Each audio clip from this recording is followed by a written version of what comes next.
ओम नमः सिद्धेभ्यः। नमो अरिहन्ताणं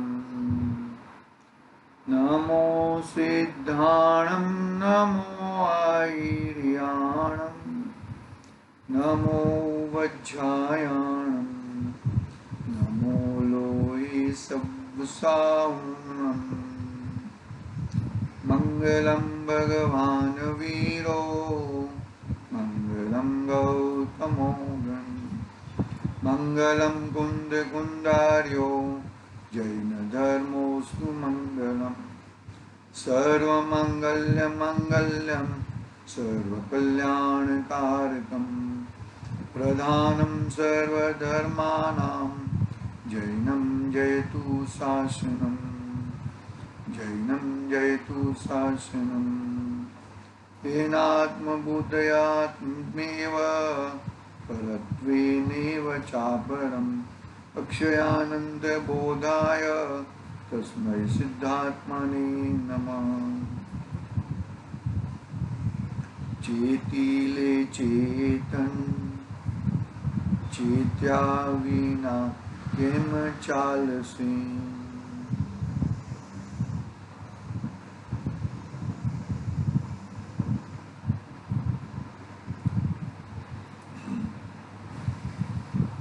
समाधि तंत्र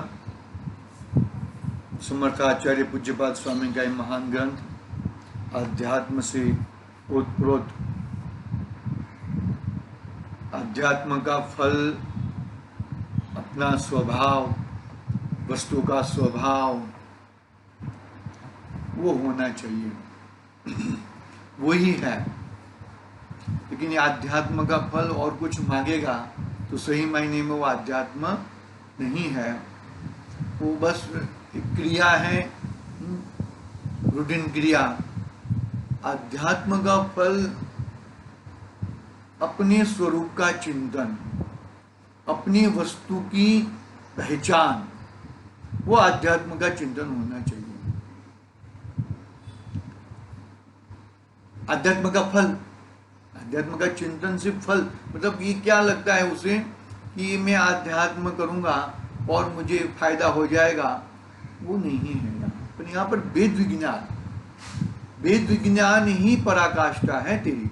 वेद विज्ञान से ही तेरा कार्य हो सकता है और कुछ नहीं है।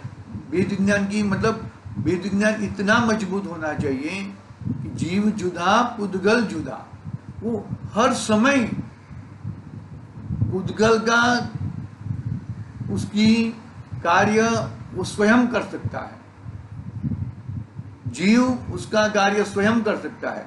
कोई एक दूसरे के लिए कुछ करता हरता मतलब एक कर्ता बुद्धि का भार हटाता है। वेद विज्ञान स्वाध्याय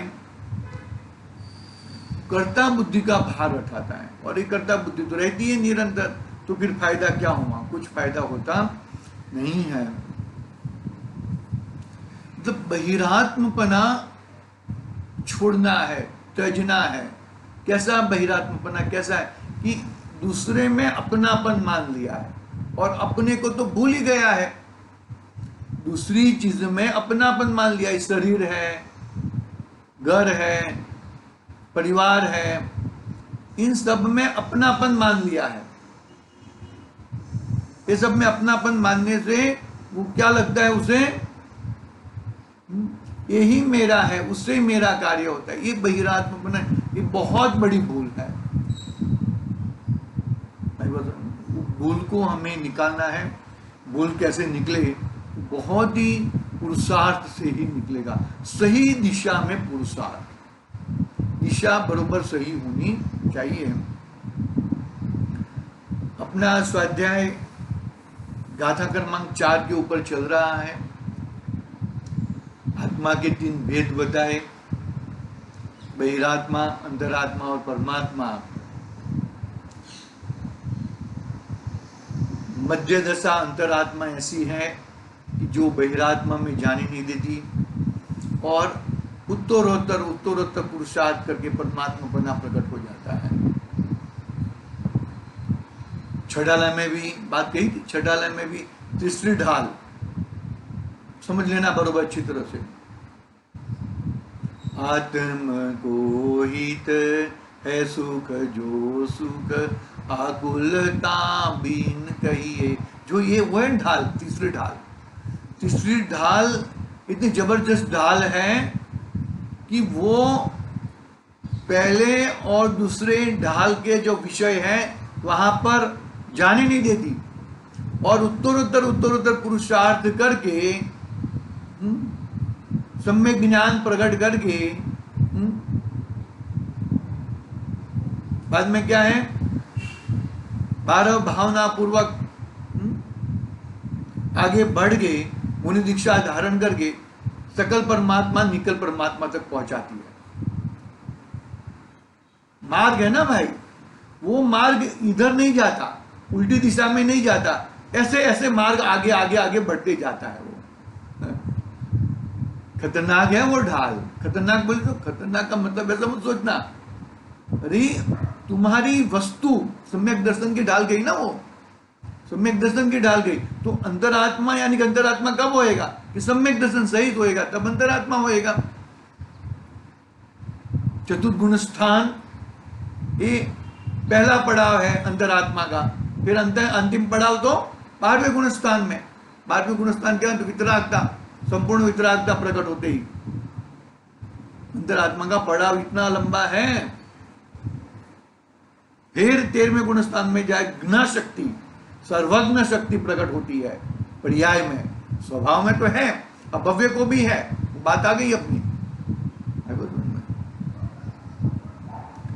पकड़ना बात को। यहां पे श्रीमद राजचंद्र जी का कोटेशन देखिए क्या कहना चाहते हैं। देखो कि सर्व जीव है सिद्ध सम जो समझे सो होय। सभी द्रव्य अपेक्षा से सभी जीव कैसे हैं, सिद्ध समान है। लेकिन कौन सिद्ध, जो समझेगा वो, जो प्रयोग में लेगा, प्रयोग में लेके करणबद्ध लब्धि में आएगा तब। भाई लब्धि है ना, लब्धियां तो हर बार आएगी, वो वही। यहां तक तो मान के अभी देशना मिली कि नहीं मिली वो तो जाने दो, लेकिन देशना मिली है वो बात सही है, जिनवाणी समक्ष है। आगम का सेवन, युक्ति का अवलंबन, परापर गुरु का उपदेश, वहां तक तो पहुंच गया है, लेकिन फिर आगे उसका प्रयोग नहीं करता है। वो प्रयोग नहीं करेगा तो फिर वो उसमें स्थिर कैसे होएगा। क्या कहा श्रीमद राजेंद्र साहब ने, सर्व जीव है सिद्ध सम जो समझे सो होय। क्या कहते हैं यहां पर, आगे पढ़ते हैं हम भावार्थ में। समस्त जीव शक्ति रूप से परिपूर्ण सिद्ध भगवान जैसे है, शक्ति रूप से, बरोबर। किंतु जो अपनी त्रिकाली शुद्ध चैतन्य स्वरूप स्वभाव शक्ति को सम्यक प्रकार से समझे, उसकी प्रतीति करें और उसमें स्थिरता करें, वे परमात्मा दशा प्रकट कर सकते हैं। समझे यानी कि सामान्य ज्ञान हो गया, उसकी प्रतीति करें यानी कि सम्यक दर्शन हो गया, उसमें स्थिरता करे, सम्यक चारित्र हो गया। में सम्यक दर्शन सम्यक ज्ञान साथ में है। जैसे सम्यक दर्शन हुआ, वो जो सामान्य ज्ञान था, वो जो भी ज्ञान है वो सम्यक ज्ञान नाम पाता है, और फिर आगे आगे बढ़ते अपने अपनी चीज में स्थिरता करता है, वो सम्यक चारित्र नाम पाता है। चारित्र का नाम कुछ और मत रख देना, याद रखना। बाह्य में तो वो होता ही है, नग्नता, पिंची कमल धारी, वो सब तो होता ही है, वो नहीं होता ऐसा नहीं है। ऐसे ऐसे कपड़े सहित कोई नग्न दिगंबर मुनिराज नहीं होते, लेकिन अकेली उसके साथ में आत्मा का सुसंवेदन है तो सच्चा नग्नपना है, सच्चा साधुपना है, सच्चा भाई देखो, हमें तो कहाँ जाना है? अंतरात्मा में आकर हमें कहाँ जाना है? परमात्मा दशा। तो मिलन कहाँ पे होना चाहिए? अपना मिलन परमात्मा दशा के साथ होना चाहिए। सुन, वर्तमान में जो धर्मी जीव अंतरात्मा है, उसमें पूर्व अज्ञान दशा में बहिरात्मपना था। अब अल्पकाल में परमात्मा प्रेरणा प्रकट होगा। क्या कहा? वर्तमान में जो जीव है, जो धर्मी जीव है, धर्मी जीव यानी कि संवर तत्व की प्रकट हुई है, संवर तत्व पर्याय में प्रकट हुआ है, वो धर्मी, वो अंतरात्मा है। पूर्व अज्ञान दशा में बहिरात्मपना था, और वो अंतरात्मा उत्तरोत्तर करके अल्पकाल में परमात्मापना प्रकट करेगा। बहिरात्मपना से ऐसी कोई सीढ़ी नहीं है कि वो सीधा तुमको परमात्मापना लेके जाए। बहिरात्मपना तो तजने योग्य ही है, अंतरात्मा में आना ही पड़ेगा, और अंतरात्मा भी तजने योग्य है, परमात्मा दशा प्रकट करने योग्य है।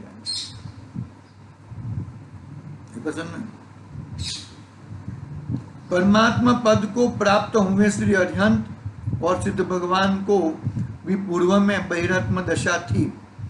इन्होंने जिस समय अपनी स्वाभाविक शक्ति की प्रतीति की और स्वभाव सन्मुख हुए, उसी समय बहिरात्मपने का अभाव हो गया और अंतरात्मा दशा प्रकट हुई। तत्पश्चात उग्र पुरुषार्थ करके स्वभाव में लीन होकर परमात्मा हुए। वर्तमान में जो परमात्मा पद प्राप्त हुआ है, वो श्री अरिहंत और सिद्ध भगवान पूर्व में बहिरात्म दशा थी। अपनी स्वभाव शक्ति की प्रतीति करके स्वभाव सन्मुख होके बहिरात्मपना का अभाव हुआ, अंतरात्म दशा प्रकट हुई। तत्पश्चात उग्र पुरुषार्थ करके स्वभाव में लीन होकर परमात्मा हुए। पूरा मार्ग बता दिया। मार्ग में मेन क्या है? हमारे अरिहंत भगवान, हमारे सिद्ध भगवान किसको देखते हैं? अपने स्वभाव को देखते हैं। अंतरदृष्टि विराजे, बराबर, अंतर में विराजते हैं, अंतर में देखते हैं। नासाग्र दृष्टि है ना, वैसे ही हमें देखना है। चर्म चक्षु से नहीं, अपने को तो अपना स्वभाव देखना है। देखो क्या कहा कि अभी वर्तमान में जो अरिहंत परमात्मा सिद्ध भगवान दिखते हैं, वो पूर्व में हमारे जैसे दिख आए ना,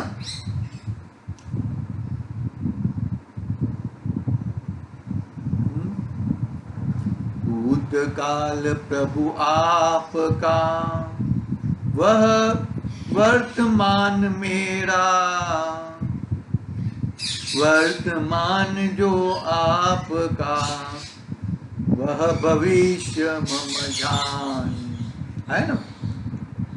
आई थिंक सो डॉक्टर साहब की पूजा में, सिद्ध भगवान की पूजा में ही है कि भगवान जो आपका भूतकाल था वह मेरा वर्तमान है, और आपका जो वर्तमान है वो मेरा भविष्य में होने वाला है। कब? बहिरात्मपना में से बैठे बैठे नहीं, बहिरात्मपना को छोड़कर, आपने जैसे बहिरात्मपना को छोड़ा है, अंतरात्मा में आए थे और अंतरात्मा में और स्वभाव से उग्र पुरुषार्थ करके परमात्मा दशा को प्रकट किया था। वर्तमान जो प्रभु आपका, वह भविष्य मम जान। आई बात सुन भाई, मार्ग यही है, चाहे इधर से पकड़ो या उधर से पकड़ो, ऐसा घुमा के पकड़ो, पकड़ना पड़ेगा अपना शुद्ध त्रिकाली ध्रुव भगवान आत्मा को ही पकड़ना पड़ेगा, अन्यथा कुछ पकड़ के कुछ होने वाला नहीं है। आई बस समझ में?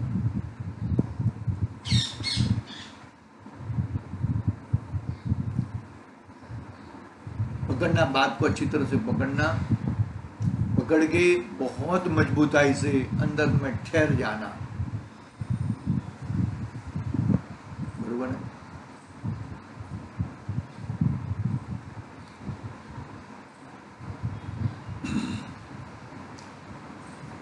इस प्रकार अपेक्षा से प्रत्येक जीव में 3 प्रकार घटित होते हैं, ऐसा समझना। इस प्रकार प्रत्येक जीव में 3 प्रकार के आत्मा घटित होते हैं। अंतरात्मा पना आता है और फिर परमात्मा पना आता है। बोले चाहे वो अंतरात्मा पना बहुत कम समय का हो, अंतर्मुहूर्त दशा का भी क्यों ना हो। भरत चक्रवर्ती को अंतरात्मा पना अंतर्मुहूर्त ही रहा था ना,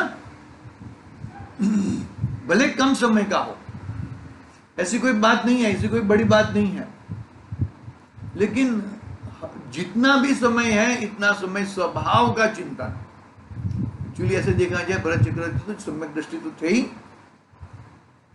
सम्यक दर्शन के सही थे, मतलब उनका अंतरात्मा पना तो कभी से प्रकट हो गया था। इतना उग्र पुरुषार्थ था कि अंतर्मुख दृष्टि अंतर्मुहूर्त प्रमाण रही पसंद में, क्योंकि अंतरात्मा पना चतुर्गुण स्थान से शुरुआत होती है, चतुर्गुण स्थान से शुरुआत होती है। इसके लिए तो क्या कहा, कितनी जबरदस्त बात एक पैराग्राफ में बता दी, भावार्थ के पैराग्राफ में, कि परमात्मा पद को प्राप्त हुए श्री अरिहंत और सिद्ध भगवान को पूर्व में बहिरात्म दशा थी।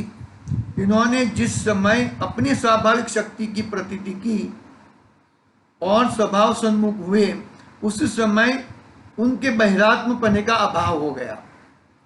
एक प्रयोग बताया, प्रायोगिक भाषा में बताई बात।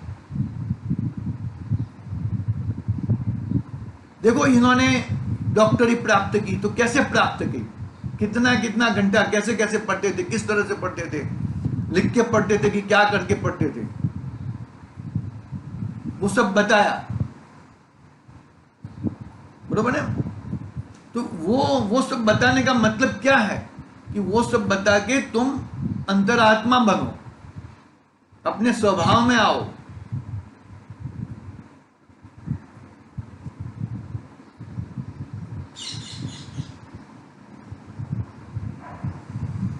तत्पश्चात उग्र पुरुषार्थ करके स्वभाव में लीन होकर परमात्मा हुए। प्रोसेस बता दी, ये प्रैक्टिकल बता दिया, यही प्रैक्टिकल हमें अपनाना है। और विशेष स्पष्टीकरण है, विशेष स्पष्टीकरण देख लेते हैं।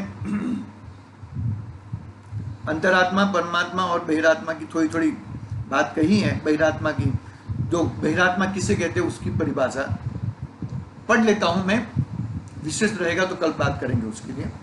विशेष स्पष्टीकरण, बहिरात्मा जो बाह्य शरीर आदि विभाव भाव तथा अपूर्ण दशाओं में आत्मवृद्धि करता है, अर्थात उनके साथ एकत्व बुद्धि करता है, वह बहिरात्मा है। वह आत्मा के वास्तविक स्वरूप को भूलकर बाहर में, काया में, कषायों में नीचपना मानता है। उसको भाव कर्म और द्रव्य कर्म के साथ एकत्व बुद्धि है, उन्हीं से अपने को लाभ हानि मानता है। वह मिथ्या दृष्टि जीव अनादि काल से संसार परिभ्रमण के दुखों से दुखी होता है। बस ये बहिरात्मपना की बात कही, उसका विशेष लेंगे हम। अंतरात्मा की बात कर लेते हैं, जिसको शरीर आदि से भिन्न ज्ञानानंद स्वरूप आत्मा का भान है। वह अंतरात्मा है। उसे स्वपर का भेद विज्ञान है। उसे तो ऐसा विवेक वर्तता है कि मैं ज्ञान दर्शन रूप हूँ, एक शाश्वत आत्मा ही मेरा है।